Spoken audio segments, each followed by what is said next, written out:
वा रे दुनिया, हवामानाबरोबर दुनियाही बदलली. सपोर्ट. आताची मुलं मुली म्हणतात, आमच्या मम्मी पप्पाने आम्हाला सपोर्ट काय केला, टाइम पडला तर आम्हाला सपोर्ट नाही केला. पण ज्यावेळेस आपण म्हणजे ज्यावेळेस त्यांच्या आई वडील त्यांना सांगतात की हे लोक चुकीचे आहे, ह्या लोकांचं ऐकू नका, ह्या लोकांची नियत चांगली नाहीये, हे लोक तुम्हाला चुकीचं सांगताय, मग ते आपले सख्खे असो या परके रिलेटिव्ह असो या सख्खे रिलेटिव्ह असो कुणी असो, पण त्यावेळेस आपल्या मुलांना आपलं कळत नाही.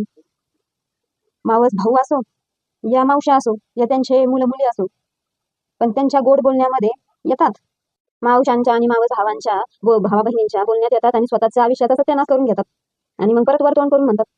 त्यांच्या खोट्या बोलण्यात येतात, त्यांच्या गोड बोलण्यात येतात, त्यांचं खोटं ऐकून त्यांना ते खरं वाटतं, त्यांच्या गोड बोलण्यामध्ये येतात, ते चुकीचं सांगतात ते त्यांना चांगलं वाटतं, ते आई वडिलांबद्दल त्यांना चुकीच्या गोष्टी सांगतात तेही त्यांना बरं वाटतं.